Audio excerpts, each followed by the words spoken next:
Be a part of the show. Call 1-800-313-9443. Believe me when I say we have a difficult time ahead of us. But if we are to be prepared for it, we must first shed our fear of it. I stand here without fear because I remember that I am here not because of the path that lies before me, but because of the path that lies behind me. I remember that for 100 years we have fought these machines. And after a century of war, I remember that which matters most. We are still here! Tonight, let us make them remember we are not afraid!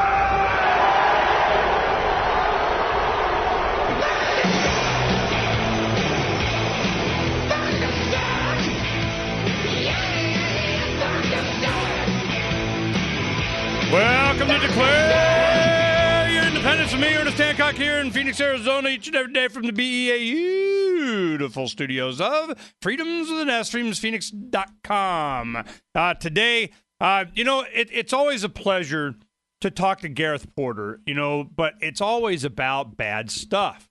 And I hate to have that when I have really good guests that know a lot about something, to have them on under threat of death and damnation. I'd just rather be asking Gareth Porter about, his chickens or something, But, nope, we got to go ahead and talk to him about, if we're going to go to war. Are we going to go to war? Now, Gareth, I got you there? Yes, I'm right here. What I want to do is I want to talk a little bit about your history and why you're so involved in these subjects. As I go over your bio, you've been, let's do this like kind of Ron Paul thing and negotiate and talk and not we don't have to negotiate from a position of bombs. Every time we talk to these small countries, and it started back in Vietnam, and you were in the news and going head up against Nixon administration. You've done the same thing since like every war since then. Is there, by now, I would imagine that you're seeing a pattern. What's yes, that pattern? Indeed. There is a pattern here, and I wrote this book published in 2005 on how the United States went to war, why the United States went to war, and how it went to war in Vietnam, which was really, something that I felt that I had to do after having been through that experience a couple of decades earlier. Well, tell me about that experience. I mean, as a student, as a young man, as a family. Well, of course, I faced the draft. I was at the age where I would have been sent to the war, and so it, as they say, it powerfully concentrates the mind. And I became a student very quickly of Vietnamese history and of the history of U.S. relations with Vietnam. And what I discovered in my reading convinced me that for the United States to go to war in Vietnam would have been not only folly, but it would have been wrong. And so I decided, really before the United States sent any troops, that would be unacceptable to me, and that I would be opposed to it. I would do everything I could to prevent it. Later on, after the war started, I was a student of U.S. foreign policy, international politics, and I decided that I would specialize on Southeast Asian affairs, Southeast Asian history and politics. Went to Cornell University to get my PhD and learned Vietnamese language, and that's what I did my PhD dissertation on, was U.S. relations with Vietnam. Whoa, back up. I didn't know you spoke Vietnamese. How hard was that? It was not a difficult language, actually. If you have some sense of music, if you're pretty good at music, if you can carry a tune, then you can get the feel for tonal language, which is what Vietnamese is. And so I found Vietnamese actually quite refreshing. I didn't have to learn very complicated declensions and so forth. It was very straightforward. Okay, so now you have the Vietnamese language under your belt. How'd you get to understand the culture? Well, I lived in Vietnam for a year, late 1970 to late 1971. I was a journalist for the first 6 months while I was really perfecting my Vietnamese. I was filing once a week for a small news service called Dispatch News Service, and really discovered, the Vietnamese as a people in the sense that I was able to go out and actually go to rural areas and visit. As a journalist, I was able to travel around the country. Went to Hue, the ancient capital of Vietnam, to the Central Highlands, where the mountain minorities, the non-Vietnamese minorities, lived in the south. Went to the Mekong Delta and saw that part of the country, and so I got a feel for the culture. Definitely. Okay, Art. Was it anything as they were being portrayed, any of these countries, as they're being portrayed by the United States government, media, and wow, there's so many questions I have. Let me put it this way: when somebody has made the decision, we're going to freaking war. There is a machine that goes in the movement, and I tell you what it is. It's like, one, you have to diminish their humanity in some way. You give them all blanket, kind of they're all terrorists or they're all something, That's exactly right. Yes. And then you just hammer on it. For some reason, the planet would be better off if they were all dead anyway, So We're doing the Earth a service by, bombing the living crap out of these children and women and families and so and then it comes. And the only difference that I see now than any other time is that in real time you can validate, check, go over if they're just plain flat out lying about every single aspect. Now they got to be a little bit more clever. They got to have in India, some embassy blown up by something, even if they did it or not, they just label it. So, heck, it's just like, a flight goes down off of New York. I remember this one flight 800 or something. Before all the pieces even hit, they got the FBI out there saying who did or didn't do it. And I'm going, whoa. I am so tired of being lied to all the time. So let's go ahead and go to Iran and Syria. I want to know what the lies are now. Well, let me just tell you this. When I was living in Vietnam for that year and was able, and actually I had another trip even before I lived there for a year. I was there for 2.5 months during the summer of 1968 in Vietnam. And what I very quickly discovered was two things. One, what was missing from the understanding of U.S. officials who were running this war, who made the decision to go to war, was any sense of real history. I mean, what they failed to understand was that the rural population of South Vietnam, for the most part, don't have missiles, had been supporting the Viet Minh during the war against the French, and these were the same people in their villages who then became the Viet Cong. And that's why we could not really defeat this movement in South Vietnam. And so what was absent was a sense of the real history of the people.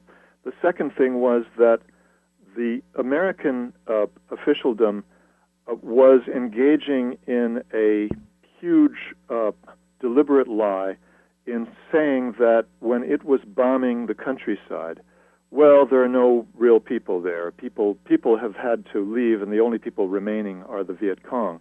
And of course, that was simply not true, as I discovered when I went to parts of South Vietnam where that was going on.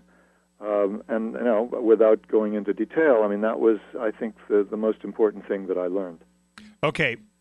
This is the one thing that we'll probably spend a little bit of time on Vietnam as we talk about Iran, Syria, and so on, because I can see so many parallels. And Absolutely. I want to, and it's just a repeat, a rehash, a redo, a redux of, the sequel. So I'm wanting to make sure that when we come back from the break, I'm going to be asking some specific questions about what was done then, what's done now, and is it the same people, organizations, efforts to do the same thing, and the result will be the same. I want to avoid the same. We'll be right back.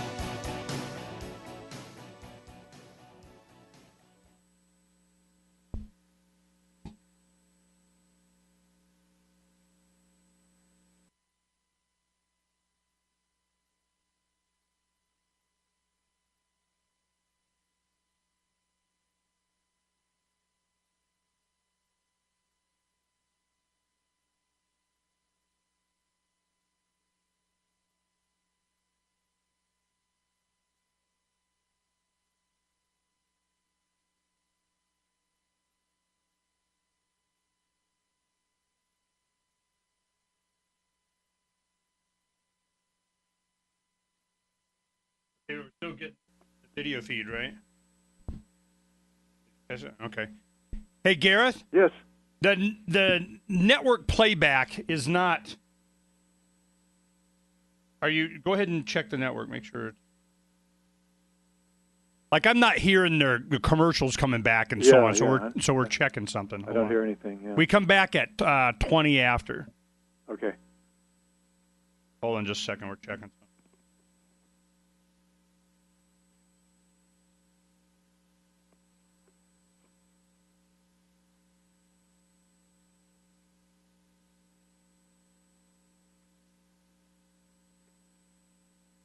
So is it going through on the real player or is it not? Okay, through the network. All right, well, we'll just assume that we're broadcasting. So I'm just going to go ahead and do the breaks manually. Yeah, that's what I did. I mean, I had to. I didn't have a feedback.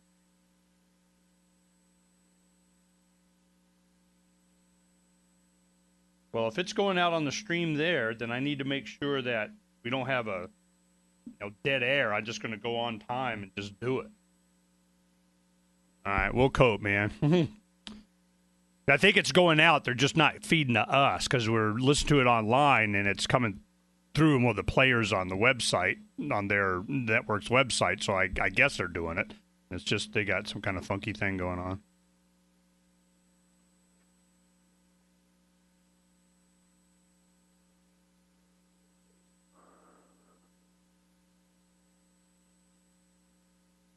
I wouldn't have anything to do with it. That's just email stuff. All right, well, then you did what you can. Go ahead and just run it manually. Now, what we're doing is we're broadcasting live stream and archived internet visual, and I got a video switcher on with some graphics of you and all this kind of stuff, and plus we have our own archive. So even if the network doesn't have it, it's still, heck, I got more subscribers that watch and listen to the archive than the show anyway, so I ain't worried about it.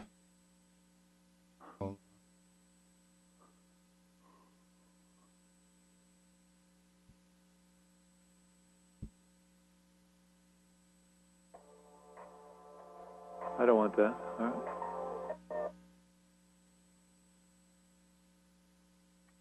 Hey, 40 seconds.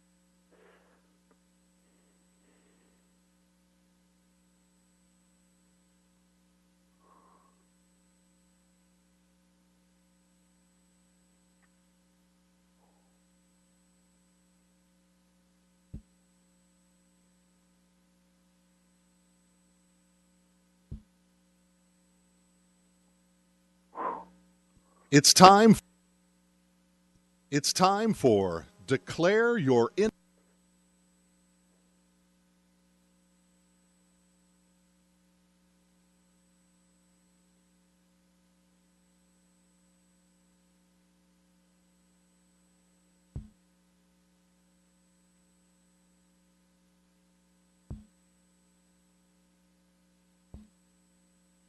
All right, here we go.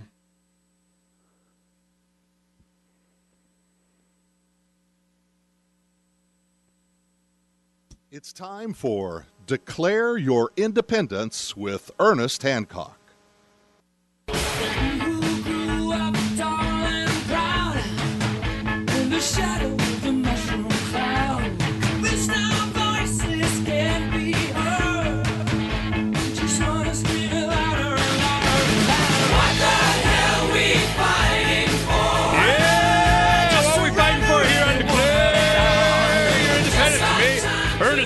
And Gareth Porter. Truth, justice. Truth. Truth. I'm so tired of being lied to all the time. And, and this is Gareth has a very unique perspective. Here's someone that was reporting in Vietnam, on Vietnam, the Vietnam War, and took the trouble to learn Vietnamese and live in Vietnam, get a little bit of the sense of the culture and so on. And there's so many things I'd love to ask about. One-liner jokes. I mean, how humor and their culture and how there's so many things. But it doesn't matter. We're going to bomb them anyway. And we did. how much of a culture is changed just by the almost unlimited violence that's bestowed upon them? How can they possibly forgive another nation or people for what was put upon them? And then you look at what happened in Iraq in the first Gulf War. You know what? My last visit to Vietnam was in 1984. It's been that long. It's been decades since I've been there. But I've talked to many people who visited Vietnam in the last two decades, and what people are saying is that the Vietnamese people have moved on.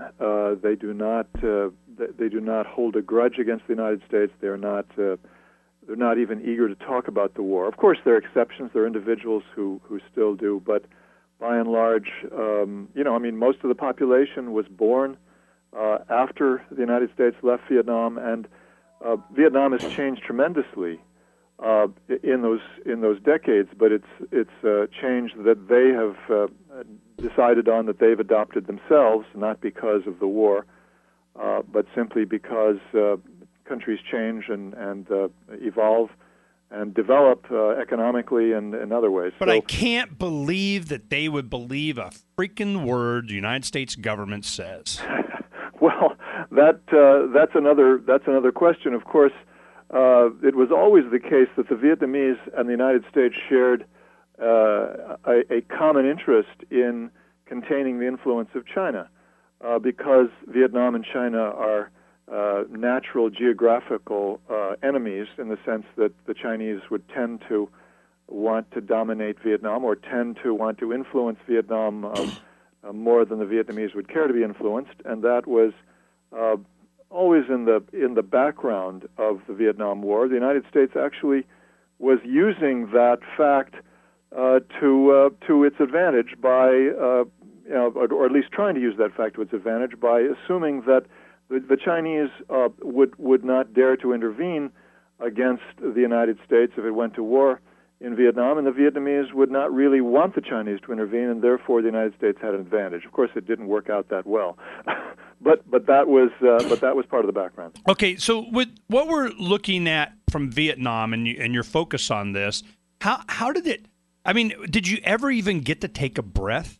I mean, did it go straight into this war, that war, that war, that war, that war? I mean, have we ever not been at war your entire adult life? The funny thing is that after the Vietnam War, I actually was one of those. I mean, most people, I think, who were against the war hoped and believed that this was the last war of its kind that we would see.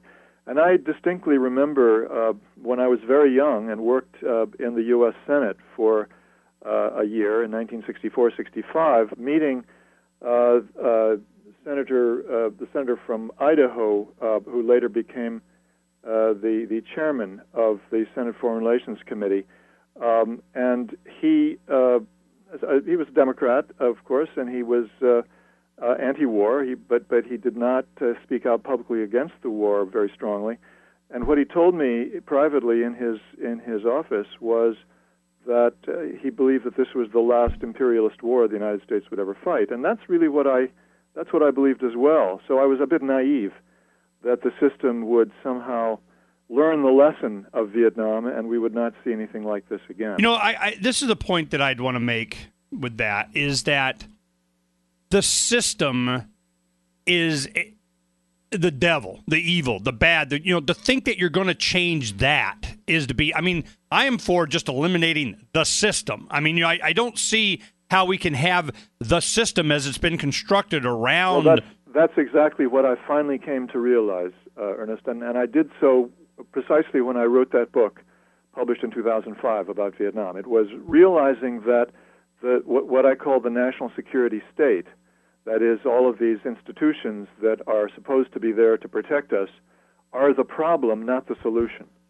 And they have a vested interest in keeping the American people, if not at war, then preparing for war. And that really is of the essence of the problem, because it translates into policies that inevitably provoke conflict and continue conflict. And that's where we come to Iran, of course. That's precisely what the problem has been for decades. Okay, is Iran just the next I mean, it seems like we have a special interest. We just haven't had enough. We had the Shah there, and then when he went away, we lost all kind of influence, control, ability, dial turns, lever pulls in Iran, and we just can't allow that to happen. I mean, is it because it's the nail that's sticking up out of the board so it gets hit, or is it just what? I think that's probably a pretty good way to think about it. But let me just add a little bit more historical perspective as to why the United States government has been so hostile for so long to Iran.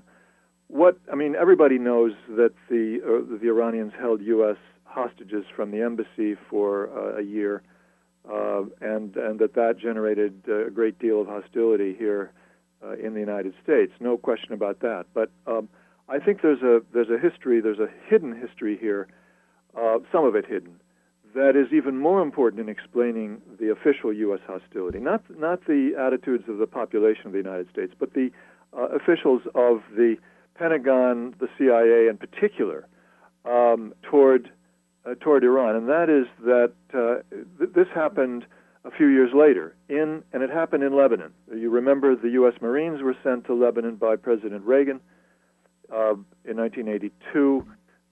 He pulled them out in 1983 because we'd landed smack dab in a civil war in Lebanon, and on one side against the other side, and that didn't sit well with the other side, and they started taking pot shots at the U.S. Marines, and they managed to blow up the Marine base and kill a very large number of Marines. Let's dwell on that a little bit. I remember when that happened, and I thought it, especially in retrospect, amazing that Reagan decided to pull out.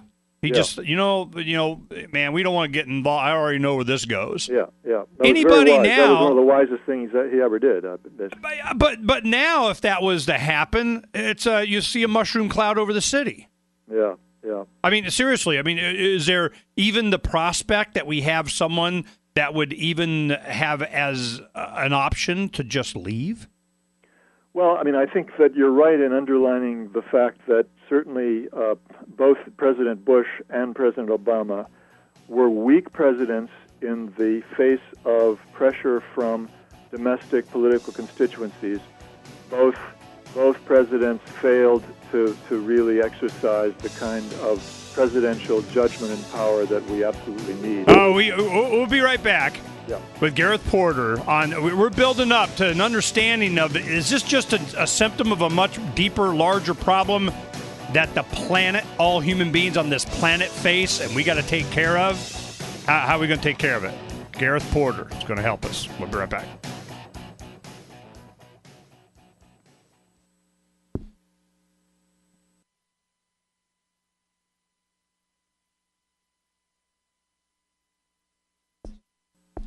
We're back at 33. Mm-hmm.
And now,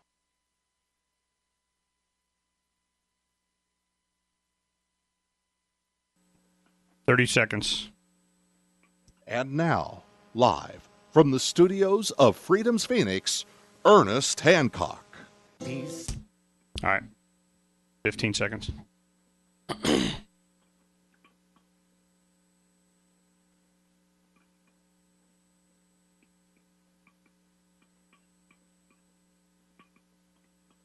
And now, live from the studios of Freedom's Phoenix, Ernest Hancock.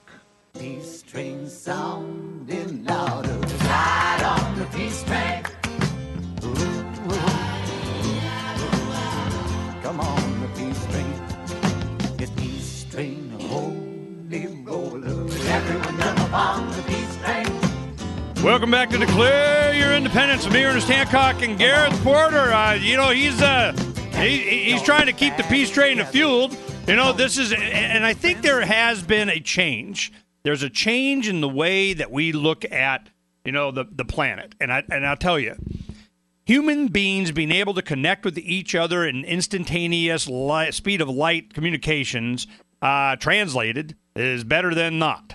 On Freedom's Phoenix, you go to the top, towards the right on the horizontal navigation bar, you'll see a button that says Translate. You can translate Freedom's Phoenix into 39 languages. Right now, we have an Arabic Facebook and an Arabic Twitter for a special edition we have called Haria Phoenix, which is Arabic for Freedom's Phoenix. When the uprising started in Cairo it's been over a year ago January, we knew what was coming. Just like Porter, Gareth Porter out there, saying, man, I already see this. They're over there warming up their drum heads, man. Here they go. The drum corps be a-coming. You can hear them around in the back of the stadiums. They start coming in, and they're out in the middle, and the B-2 bombers and the F-16s go flying over the stadium as they're, I'm proud to be an American. It goes out and bombs people, okay? When that happens, you have to have some history and some understanding of what's coming. And if you can bypass the machine and deal directly with other people, humans on the planet, you might have a chance to just be friendly. Government's not about friendly advice. It's about comply or die. And I need to, kind of bring this from before this machine. I need to understand it. And that's why I wanted to have Gareth come on, because I know that you can help me understand what is this machine, what's behind it, what's their motivation, why? Yeah, very quickly, let me just pick up the thread that I started about Iran and explain that the U.S. CIA has had a very special animosity toward Iran and people associated with the early history of U.S. involvement in that part of the world which came in conflict with allies of Iran very early. That was the conflict in Lebanon. After the U.S. withdrew the Marines, after President Reagan withdrew the Marines from Lebanon, the CIA was still there carrying out a secret war against the allies, the Shia allies of Iran within Lebanon. And there was a lot of killing, a lot of terrorism going on both sides. And the U.S. CIA station chief, two different CIA station chiefs were murdered by the opponents of the U.S. in Lebanon, the U.S. and Israel, I should say, as well as a number of CIA operatives were killed in the bombing of the U.S. Embassy. And the United States CIA hired basically a Saudi intelligence to carry out a terror bombing against a leader of the Hezbollah in Lebanon, a person associated with Hezbollah in Lebanon. Unfortunately, the leader escaped, but some 300 people were either killed or wounded. Innocent people were killed or wounded in that terrorist attack, which the U.S. CIA director, Bill Casey, under Reagan, was responsible for arranging. The story is told in Bob Woodward's book Veil, and has with no one ever having contradicted it. So there was bitter rivalry, bitter animosity by the CIA toward the Iranians and their allies. And I think that has continued under Robert Gates, who was an acolyte of Bill Casey, and then later on became director of the CIA. He was always a leading figure in opposing Iran. He blocked George H.W. Bush's All right, who efforts. is this? Who is this?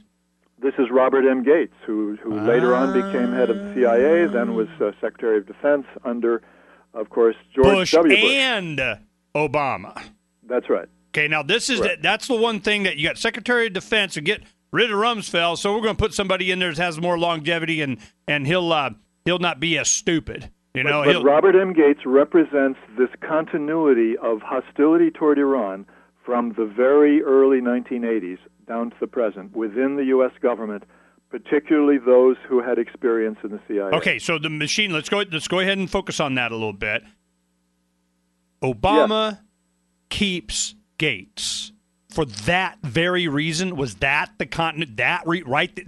Iran, Obama, Gates, Israel, Obama. Is that what we're talking about? Gates represented a way of telling the Republicans and the right wing in this country, I'm okay, I'm tough, I've got a guy who's one of your people, and therefore you can't attack me. Okay, wait, time out. When you say the right wing and the people, seriously, you think the 68-year-old guy with his Missouri baseball cap at some Tea Party thing, standing there with his, cane going hoorah and bomb, Iran, is all of a sudden like they give a crap what he thinks? Well, I'm talking about the people in Congress. Exactly. I'm talking about the heads of the Republican Party. See, this is my point. I'm talking about powerful people here.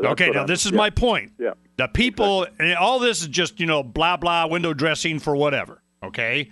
Yeah. So when you say the right, and the neocons or whatever, I mean, you're really talking about a much smaller number of people. Oh, absolutely, yes. Okay, well, how many? He's protecting himself against the people that he knows are going to be motivated to attack him politically. That's precisely the point. Okay, so by having Gates in there, continuing that, he knows he's got kind of a little bit of skating that he can do. That's what he thinks. Okay. Yeah. Of course, he's wrong, but nevertheless, that's what he thinks. Well, they're going to eventually want, their guy in there. Yeah. He could never be enough their guy. I mean, that's why, it seems like it's a minimum job requirement to do some Israeli ring kissing.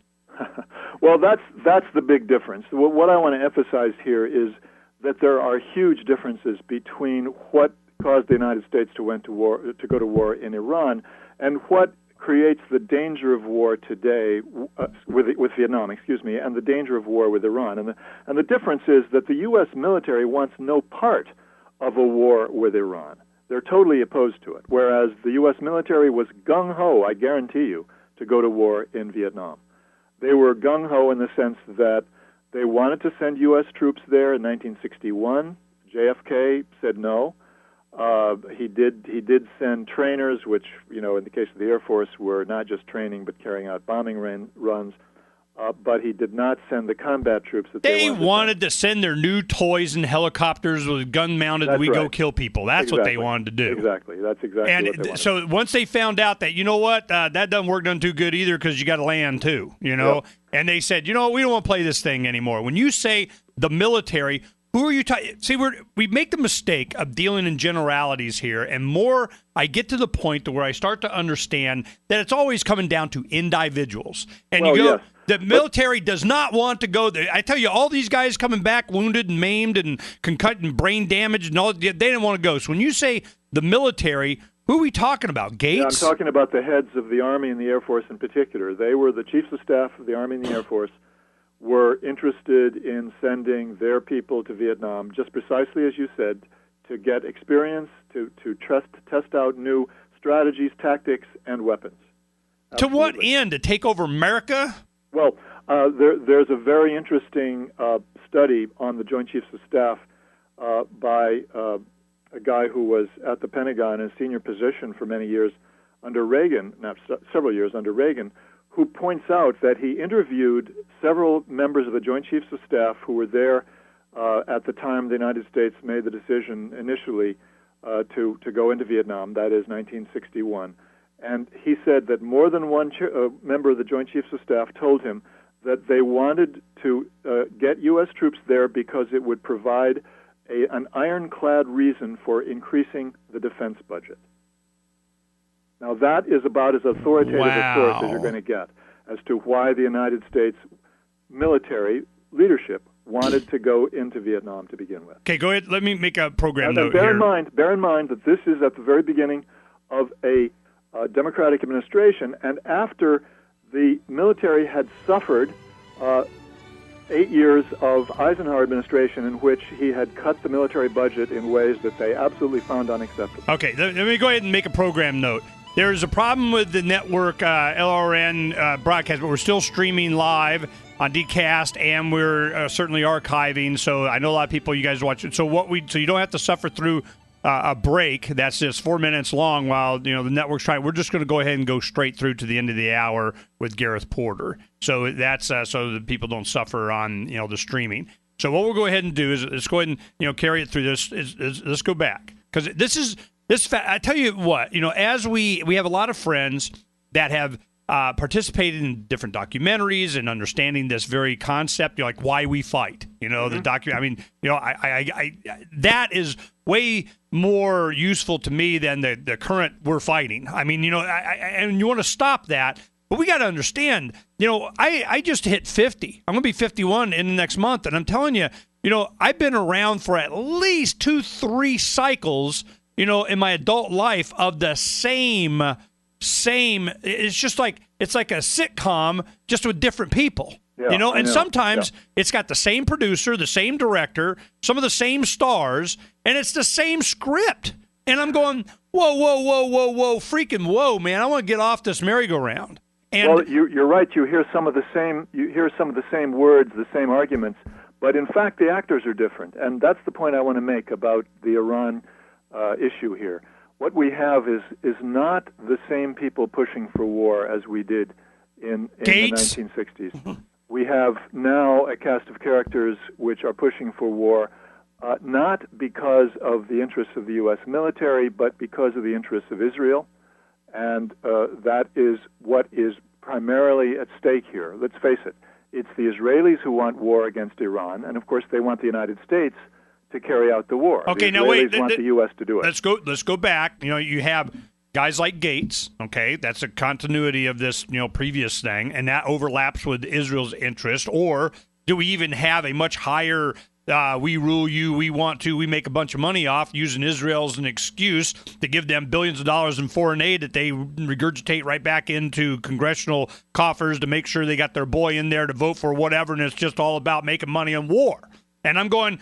This is, and you got to look at, as an energy interest. As it ExxonMobil. It's like, I'm wondering, who do you blame? And as you get deeper and deeper into this, it becomes obvious to me it's us. We're just so stupid to allow this to keep going on and on and on. And it reminds me of the documentary Sir No Sir. That was all about the real ending of the Vietnam War. The soldiers just screw you. 5,000-6,000 officers get fragged in the field. Guess what? We're not going out today. Well, no argument about that. That it's the passivity of the American public that allows this to take place. And where did the anti-war movement go, Gareth? Where did it go? Well, I'll tell you, the anti-war movement was quite high in 2003. I know you remember that as well as I do. And what's happened since then is a very interesting phenomenon, which is that it was demobilized by a series of moves by both Bush and then Obama to basically send the message to people who are activists that you're not going to make any difference. I'm not going to listen to you. You're useless, so forget it. And people did get that message, and they started working on other issues, and that's exactly what's happened. People have been demobilized by a sense of powerlessness. I guarantee you that is what has happened and is still happening. And it is extremely dangerous because that sense of powerlessness does, in fact, hand the power to those people who want to continue I see it manifesting itself in a lot of ways. Most notably, if we had to pick one thing, it's the support of Dr. Paul's run for president. I can see that. The anti-war. Where else is the anti-war? That is the closest thing to real energy that we have. You're absolutely right. It is the closest thing to political energy being expended on behalf of somebody who's saying no. And I, congratulate Ron Paul for having mobilized that sentiment, and I think it's a very important source for the future. No, I'm even more encouraged than that. I don't think he mobilized it. I think he just gave a lightning rod, for it. Well, that's really what I meant. Yes, that's what I meant. It's I've been really close to this for a long time, and the thing that I can see is a shift in our culture. From either before.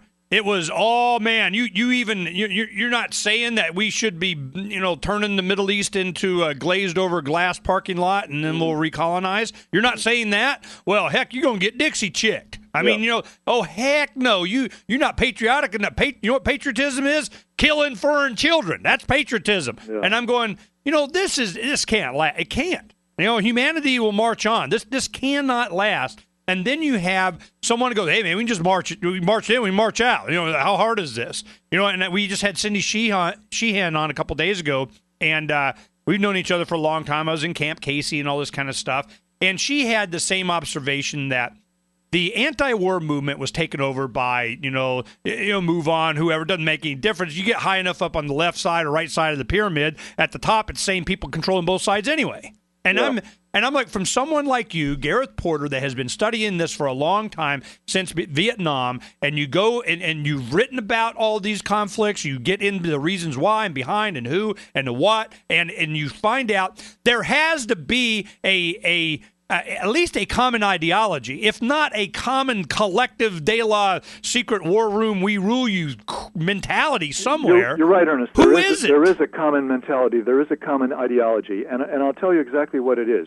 And this is, what I've said a few minutes ago about the Israelis being the ones who want war with Iran.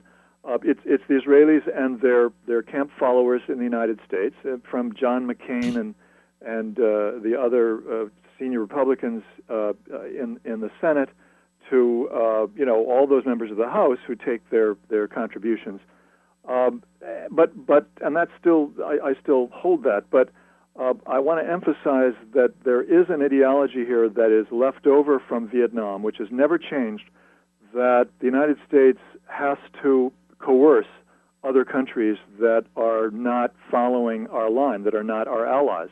If they are standing in the way, if they're opposing U.S. policy, then we have to use coercion rather than come to terms with them. And that has been the problem in our policy toward Iran for decades now. The United States has never sat down and had discussions with Vietnam on the basis of equality. It's only been the United States coercing Iran, or trying to coerce Iran, for decades now, and it hasn't worked, and it's not going to work. And that's still the fundamental policy of the United States. Now, we have to see if in the coming weeks President Obama changes that. To what end, though? I mean, ouch, quit it. Yeah, we did. No, you didn't. You can. No, you can't. Yes, we can. No, you can't. Kind of blah, blah, blah, blah, blah. To what end?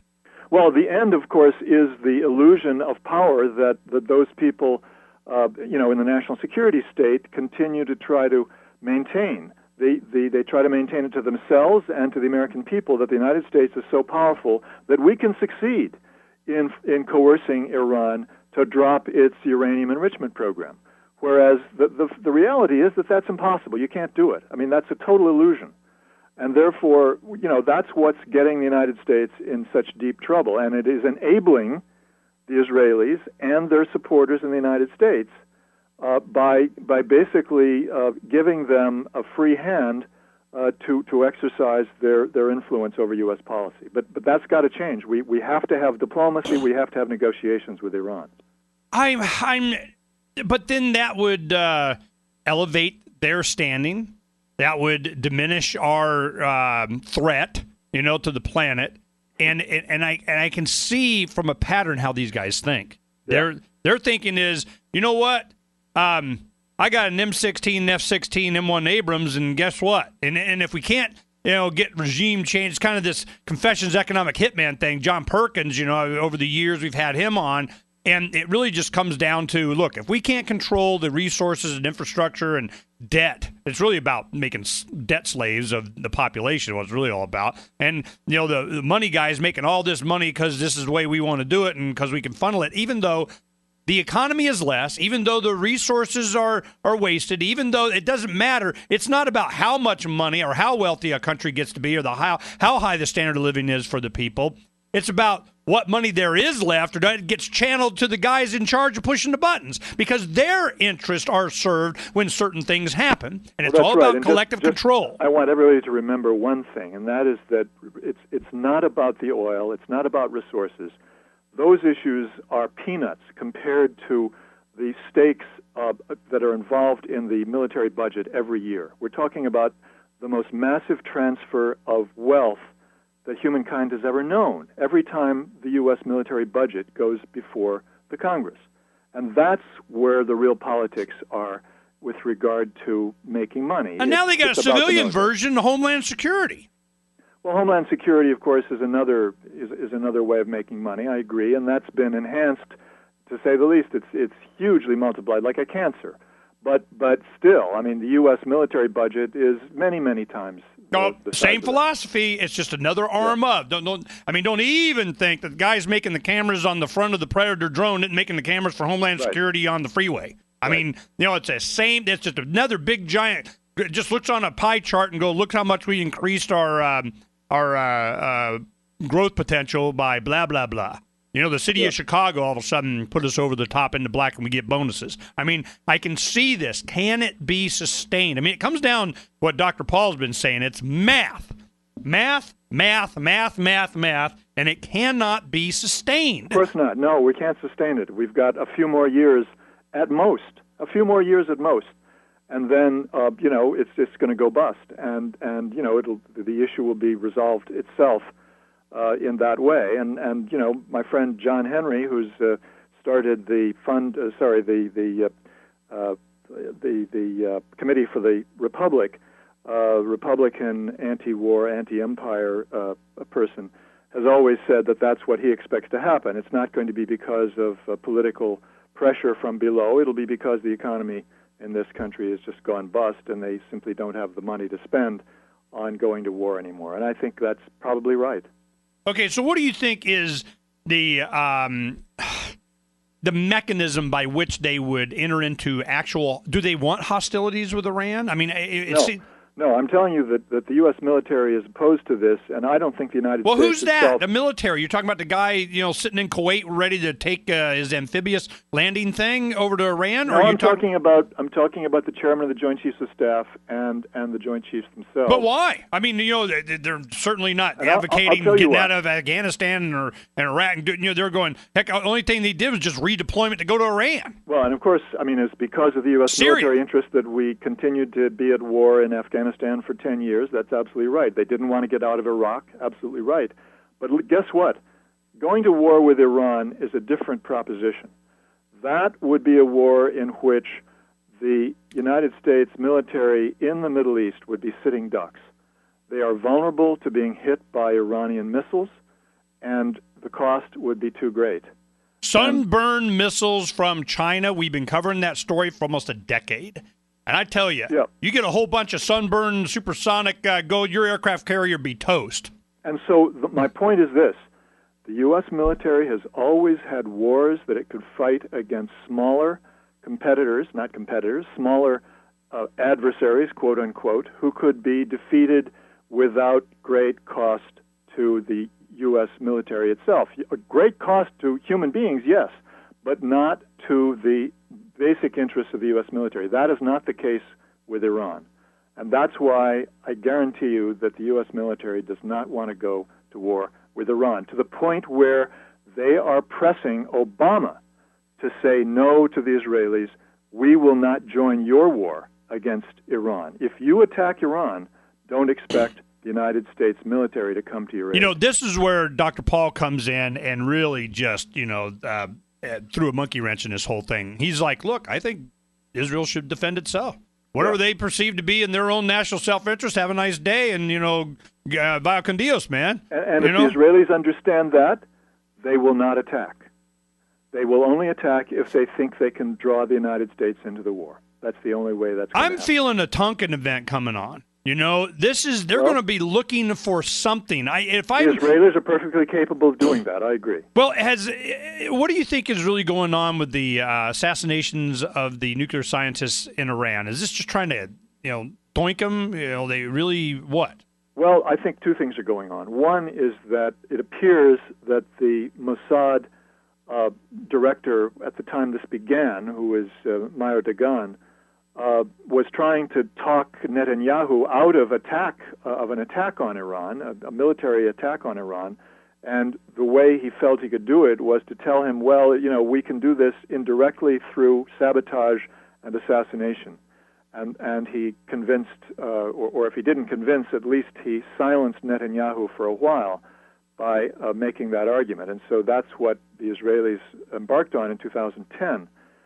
So to some extent, at least, it was presented as an alternative to an attack on Iran. But I also think that from Netanyahu's point of view, he hopes that he's goading the Iranians into retaliating and thus beginning some kind of tit-for-tat escalation, which would result in the United States. The restraint of Iran in the face of all this, I find interesting. Well, they are restrained, and that's because they're smart.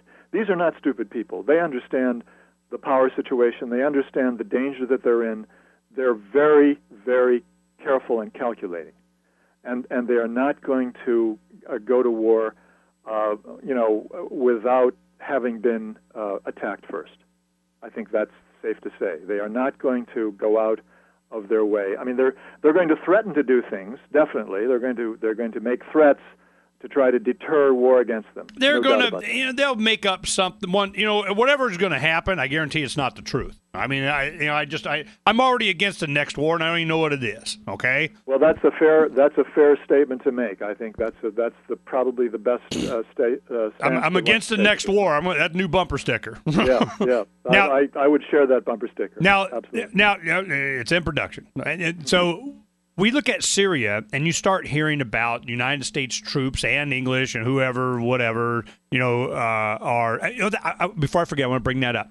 Piers Morgan on CNN is interviewing Dr. Paul, and he's going, well, what about this and what about that? And do we really have to be the policemen of the world? Well, I think so. You should. And he goes, why aren't your English boys doing it? Let England do it. Why you got to do it? No, you just tell us to do it, so we're going to go do it, Mr. Englishman. Why don't you guys go do it? Well, sometimes they might, like in Libya and so on. I mean, it's like we're all part of the same freaking international banking army or something. And it's the club of present and former empires, isn't it? I mean, that's what it really is. Do you think that there's an evolution away from that? Do you think that people are starting to realize this?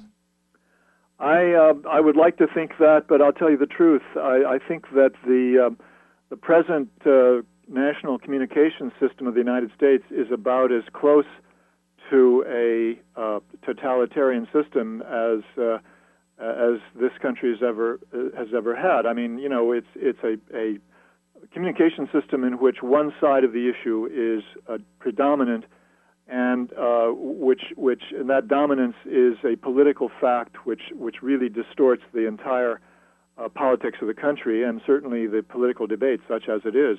So, I mean, I'm not very optimistic, to tell you the truth, about this possibility of people rising up and saying no. I just don't see that there's enough of that going on at this point. I'll tell you what I see, and we'll need to take a short. Can you stay longer? You got something you got to do? I've got to actually have to finish a story that I've started last night. And okay, we'll go ahead and let you go. I want to get your comment on this one point.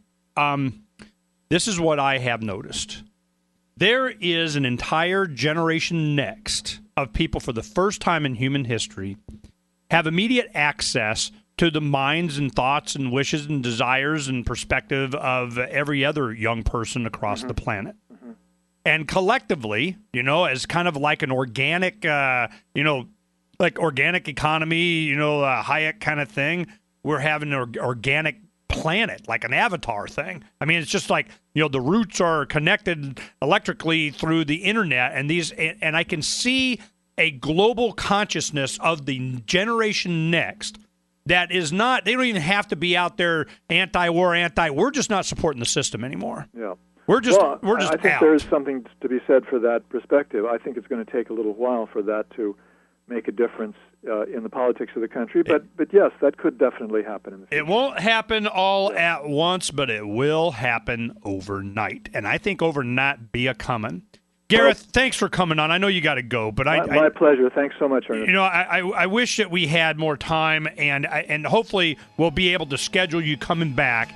And we didn't really focus so much on it, but I thought this was important. I need to, the audience to understand that this is a repetitive thing. It's the same thing. And I'm glad you did that. Thanks. Yeah, no, it's a pleasure. Thanks for coming on. Gareth Porter. I'll give out a website where they can access more of your goodies. It would be ipsnorthamerica.net. ipsnorthamerica.net. Right. Gareth Porter. Thanks, Gareth. We'll be right back here on Thank you, Declare Your Independence.